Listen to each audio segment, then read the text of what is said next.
My name is Hank Miller, and at 65 years old, I found out that the biggest scam of my life didn't come from some stranger. It came from my own daughter. It all began with a frozen credit card and a mysterious box that had something alive inside. What seemed like a simple issue turned out to be a carefully planned betrayal. And when I realized even my grandson was being used as a weapon, that's when my silent revenge began. The phone rang like it was announcing a tragedy. I answered with my heart racing. "Dad, my card didn't go through. I'm with Eli and rent's due today. What should I do?" Rachel, her voice trembling, almost crying, like all the other times. I looked at the clock. 10:42 a.m. I hadn't even finished my coffee when she dropped that bomb. My daughter knew exactly how to push my buttons. And even after years of betrayals disguised as cries for help, I still hesitated. "Did you try again?" 3 times. "It won't work." "Dad, I'm desperate." I took a deep breath, trying to think straight. Her card was linked to our joint account. Gloria walked into the room with a package in hand, her brow furrowed. "This came for you," she said. "Who's it from?" "No sender, but it has holes." "Holes?" I stepped closer. The brown box, ordinary at first glance, had tiny perforations on the side. It felt light, but alive. "Do you hear that?" Gloria asked. A subtle sound, almost like a muffled whisper, like something moving inside. "Don't touch that, Hank, it could be dangerous." She gave me that look, the same one she had when she found out Rachel had taken $8,300 from my account to buy books for Eli, and then showed up with a new car a few days later. My phone vibrated again. Rachel, then again, and again. 7 missed calls in less than 10 minutes. My head started to throb. My whole body went on alert. One part of me wanted to run and protect my daughter. The other remembered every time she looked me in the eye and lied. The sound from the box grew louder. It was like a hiss, faint but sharp. Gloria instinctively stepped back. "Hank, this isn't normal. Call the police right now." I grabbed the landline. My hands were shaking, my mind still trying to make sense of it all. Why wasn't the card working? Who would send something like this? And why today? When the officer arrived, he looked at the box with suspicion. "Have you opened it?" "Not yet, but there's something alive inside." "Let's find out." He put on gloves, picked up a pen, and carefully lifted the lid. The smell that came out wasn't exactly rotten, but metallic. Strange. The box opened. A moment of silence. The officer froze. I leaned in to get a better look, and then I saw it. Something was moving inside. Small, but dangerous. He slowly turned to me and said, "Mr. Miller, this is way beyond a prank. There's a live scorpion in here." My stomach turned. Gloria held her breath. I stepped back twice. My mind was racing, trying to find an explanation, but only one question kept pounding in my head. Why was my card used? To buy this. I stared at the scorpion like it was a signature. There was no letter, no note, no obvious reason for anyone to send that to me. But there was something even more alarming. The purchase had been made with my card.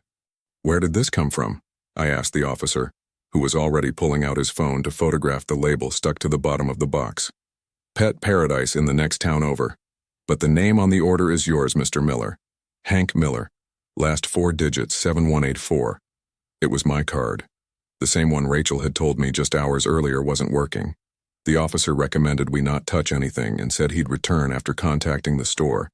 As soon as he left, my phone buzzed again. "Rachel. 7th missed call. In less than an hour." "She's not going to stop," Gloria said, arms crossed. "She never does," I replied, more to myself than to her. Messages started popping up on my screen. "Dad, please pick up. I'm with Eli. I've got nothing left to sell, Dad, help me. Do you want your grandson to go hungry? Dad, please." I closed my eyes. Flashbacks. Rachel crying in the backseat of my car after her divorce hearing. Me promising she'd never be left out in the cold. And for years I kept that promise with every penny I could give. $1,200 a month like clockwork. Not to mention the extras, medicine, babysitters, English courses, a new car, travel expenses. Gloria tried warning me more than once. But a father's love? Sometimes it's a minefield and we walk through it barefoot, but now I was starting to see the footprints and the blood on my heels. I opened the banking app. I froze. In the past week, the card had been used 7 times, every single one in Rachel's name, all without asking me. Among them was that pet paradise charge. The purchase was made 2 days ago, $59.90. A scorpion, Gloria. She used my card to buy a scorpion. That's insane. Or it's revenge. She raised an eyebrow. I had never spoken that word out loud before, but it was there, deep in my bones, like a quiet poison. The doorbell rang again. Gloria ran to the door, peeked through the peephole, and whispered, "The police are back." The same officer walked in holding a folder in his hand. I spoke with the store. They confirmed it was an online order, paid with your card. But the person who picked it up was a woman. Dark hair, early 30s, flower tattoo on her left wrist. I swallowed hard. Rachel had that exact tattoo. Got it the day Eli was born. "Do you recognize that description?" he asked. "I do." The officer paused, like he wasn't sure if he should continue. "They recorded the pickup. I can request the footage if you want to file an official complaint." Gloria looked at me, tense. I didn't respond. I didn't know if I was ready to turn suspicion into accusation, but deep down I already knew. The scorpion wasn't just an animal. It was a message, a threat, a line that had been crossed. And there, sitting in the living room I built with my own hands, I realized that maybe this time, I couldn't keep pretending it was just another cry for help. Maybe it was time to face what had been simmering underneath all along. But what do you do when you start to suspect that your own blood is trying to poison you? I didn't sleep that night. Not for a single minute. The scorpion was still there, inside an acrylic box the officer left in the basement, sealed with warning tape. But the real poison wasn't in the creature. It was in my mind. It was in the trail Rachel had been leaving for years, and that, either out of blindness or denial, I had refused to follow. At 4:15 a.m., I got up and went to my office. Opened the drawer on the left side. Inside it, a blue folder with documents I'd been avoiding for months. Receipts, contracts, transfers, card statements. I pulled out the spreadsheet Gloria had started compiling after we uncovered the health insurance check fraud. One number stopped me cold. $182,740. That was the amount I had transferred to my daughter over the last 7 years. And you know what hurt the most? It wasn't the number itself. It was the emptiness that came with it. No, Dad, I'll pay you back. No thank you. No sign of appreciation. Just more demands. More urgency. More emotional blackmail disguised as need. I closed the folder and let my hands fall onto my lap. For the first time, a word I'd always avoided crossed my mind. Theft. Because when someone takes something from you with no intention of giving it back, no respect, no gratitude, what else can you call it? My phone buzzed. A new bank notification. Approved purchase, $123.45. Bell and Bloom Aesthetics. Bell and Bloom. The same place where Rachel used to get her lips done and eyelash extensions. "Is this happening right now?" I said out loud. Gloria woke up from the noise and appeared in the doorway. "Another purchase?" "Yes, and that's it." I stood up, threw on a jacket, and headed straight to the police station.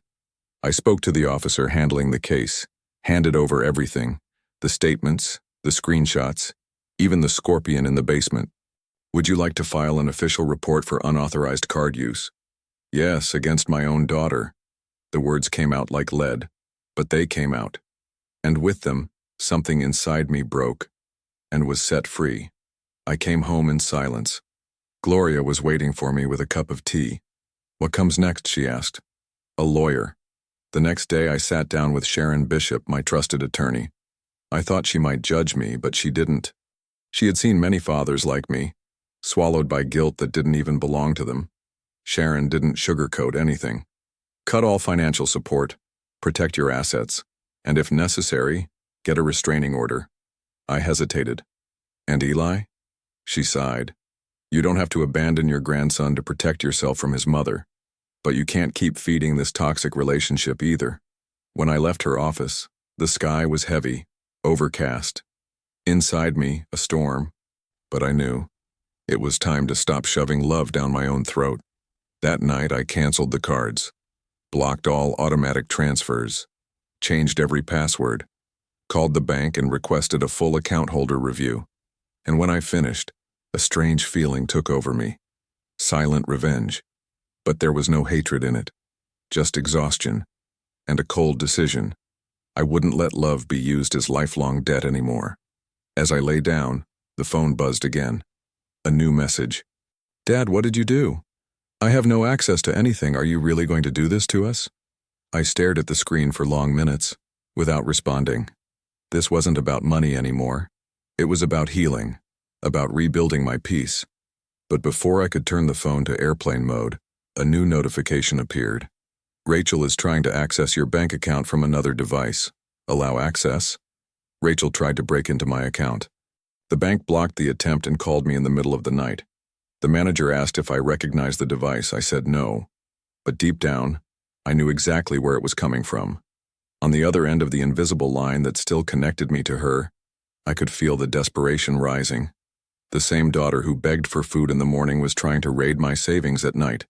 Gloria looked at me as I hung up the phone. "You still don't think this is betrayal?" she asked. I swallowed hard. I don't want to believe it, but you already do. The next morning, I walked back into Sharon Bishop's office. She was waiting with folders open and a firm expression, but no judgment. "Hank, what you told me in our last meeting was already enough, but this digital access attempt changes everything. Now it's theft," she said with near surgical precision. "What if she's just desperate? Then she should seek professional help. You're not her guilt-driven ATM anymore." She advised cutting all remaining financial ties, recording the documents with a notary, and if possible, updating my will. "Your money should protect the people you love, not fund abuse," she concluded. Back outside, Gloria was waiting in the car. "Well?" Sharon didn't hold back. Sometimes the truth shouldn't. We stopped at a gas station, and on the ATM screen, a new alert flashed. "Joint account Rachel Miller. Balance, $0. Shoo, access terminated." It felt like slamming a triple-locked door. For the first time, I felt like I was in control. We returned home. Gloria made strong coffee and popped 2 slices of bread in the toaster. But before the butter even melted, my phone buzzed again. "Dad, how could you? And Eli? Are you really going to let him suffer because of me? I'm your daughter. What happened to you?" The guilt. Always the guilt. I showed the message to Gloria. She read it silently, then asked, "Do you want to be a father? Or a lifetime provider?" The question hung in the air like winter fog. I took a deep breath and decided, I want to be a man who loves, but also loves himself. "Then you did the right thing." I deleted the message without replying, and at that moment I blocked Rachel's number. That night, I updated every password, email, bank, apps. I logged into the legal portal and requested a document to officially cancel her financial dependency. In the middle of the process, Gloria called me out to the yard. She was holding a letter we'd found in the mailbox. No stamp, no return address, handwritten. "You're signing your own loneliness. If you don't back down, you'll never see Eli again." The letters looked shaky, but the message was clear. A threat. And again, that taste of poison in my mouth. I sat on the porch and stared at the dark, starless sky. Something told me this was far from over. Rachel was no longer the daughter who cried for advice. She had become a woman who knew exactly how to wound, and how much every drop of my peace cost.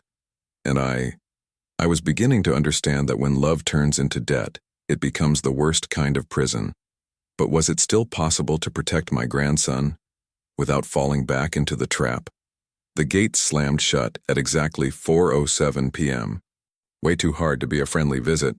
Gloria was trimming the lavender bushes in the front yard when she saw the beat-up car pull up. A silver sedan with one headlight broken. Rachel got out first. She was carrying Eli, and behind her came a tall man in a torn t-shirt with a look that said he wasn't there to talk. He was there to intimidate. "Hank Miller?" he shouted from the gate. "I'm right here," I replied from the porch. Rachel walked in without asking permission, holding Eli like a human shield. The boy looked uncomfortable, eyes cast downward, a half-melted lollipop dangling from his hand. "Dad?" We need to talk. Doesn't look like you're here for that, I said, calmly but firmly. She gave me a look filled with something I recognized all too well. Manipulation. This is Trent, she said, nodding toward the man. He's my partner now. Trent walked closer with slow, deliberate steps. We know you cut everything off. And listen, this isn't how you treat family. Gloria picked up her phone discreetly and began recording. You're on private property, she said, her voice steady and calm. Rachel stepped forward. If you don't start helping again, I'm cutting off your contact with Eli. You'll never see your grandson again. Time froze. The blackmail came raw, no filters, like a final blow after months of emotional and financial betrayal. I closed my eyes, trying not to react with anger. Trent laughed. You know, old man, sometimes people need a little push to remember their place. And your place is to help your family, not run to your little lawyer trying to take everything from people who need it. Gloria stood up from her chair. This conversation is over. They left with Eli crying in their arms and a threat hanging in the air. You're going to regret this, Rachel yelled before slamming the gate. I stood frozen for several minutes, my heart racing. This wasn't just about money anymore. This was war. And right in the middle of it, my grandson. That night, I revised my will. It was now clear that any ties with Rachel would be legally severed. But Eli, he needed protection. I contacted Sharon and explained everything. She suggested setting up an educational trust, completely out of the mother's legal reach. What if she tries to fight it? I asked. I've dealt with worse, Hank. We'll lock this down tight for the boy. Meanwhile, Gloria was editing the footage from their visit and saving 3 copies to the cloud. If anything happens to us, this goes straight to the police. And the press. I looked at her with a mix of gratitude and disbelief. You're really going all in on this? Because this isn't just about you anymore. It's about justice. I nodded, eyes welling up. Sometimes healing wears the face of cold determination. And for someone who's been betrayed over and over again, protecting your own dignity is already an act of quiet revenge. The next morning, a new email popped up in my inbox. It was from the notary. The will update had been finalized. Eli was now legally protected. Rachel, officially excluded. But as I sipped my coffee, a car passed slowly in front of our house. Tinted windows. No sound. Nothing happened. But the message was loud and clear. And then another text came through. You're going to regret this, old man. The lawyer from the notary office called me at 9:42 a.m. Mr. Miller, the educational trust clause for Eli has been registered. It's untouchable until he turns 21. Neither the mother nor any legal guardian will have access to the funds before then. I let out a deep breath. For the first time since it all began, I felt like I was ahead of the game. Rachel had no way to touch that money. Not her. Not Trent. Not anyone else she might use as a front. The initial deposit was $38,000, a number Gloria and I agreed on, based on what I would have given Eli during my lifetime. Now, with it legally sealed, the boy would have something beyond all the chaos. I sent a copy of the document to Sharon. She replied within seconds. I recommend requesting a restraining order before they try anything more direct. She was right. And it wasn't just instinct. It was fear with a known address. That same day, we filed the formal request. We submitted the videos, the messages, the threats, the record of unauthorized charges, the scorpion, the emotional blackmail involving my grandson. And now, the slow drive-by with the dark car. It was more than enough for any judge to raise a red flag. At 3 p.m., I received a new message from Rachel. Long, loaded with hate. So now you want to play the saint? Fine. When Eli grows up and asks why you disappeared, I'll show him everything. I'll tell him you chose money over your own daughter, that you were a coward, a traitor to your own family. I read every word without blinking, without replying, because sometimes revenge doesn't come as noise. It comes as absence. It's the silence that echoes in the empty space left behind by someone who tried to steal everything and lost control. I showed the message to Gloria. She didn't say a word. She just walked out to the backyard, picked up the garden hose, and began watering the plants like it was the most important thing in the world. You okay? I asked. I'm learning from you, Hank. Sometimes Silence hurts more than any scream. The next morning, the local police chief called to confirm the restraining order details. Name, address, history. Everything was filed. "Would you like to include any special instructions?" he asked. "Just one. If she tries to approach Eli outside the legal term, protect that boy." When I left the station, I saw something tucked under my windshield. A note, folded paper, written in a rush. "You think you're clever, but I still know your every move. Watch yourself." I folded the note and slipped it into my pocket. I wasn't going to show it to Gloria. She was already carrying too much weight. That night we ate in silence. Rice, grilled chicken, vegetables. I looked at her and wondered how there could still be room for peace in the middle of all this. "Hank," she said softly, "are you sure you want to carry this all the way through? It's not about wanting. It's about needing." She nodded, didn't ask anything else. Because deep down we both knew this war would only end when someone gave up. And it wouldn't be me. But what do you do when the war is coming from your own daughter? The restraining order was officially approved 2 days later. Rachel and Trent were, by court order, forbidden from coming within 500 meters of me or Gloria. Eli's name was listed in the document only as protected, since legally he couldn't be separated from his mother. But the educational trust clause made it clear any misuse would result in full loss of benefits. That's when it hit me. There was no turning back. The next morning I found Eli standing at the gate, alone. His face was dirty and his backpack was torn. "Hi, Grandpa. Mommy said you were picking me up." My stomach twisted. "She left you here?"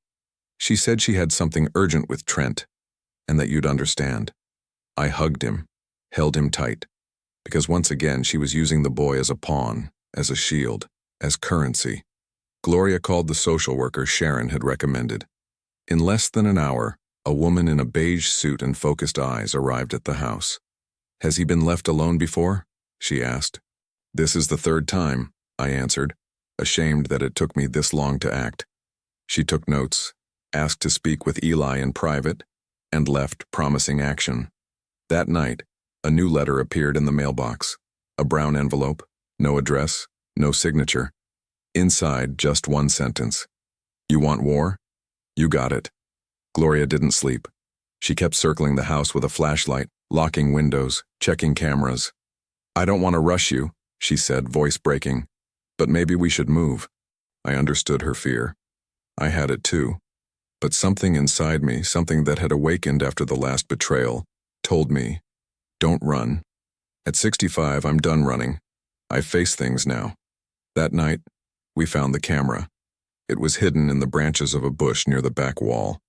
A tiny black device taped in place pointing straight at our living room window.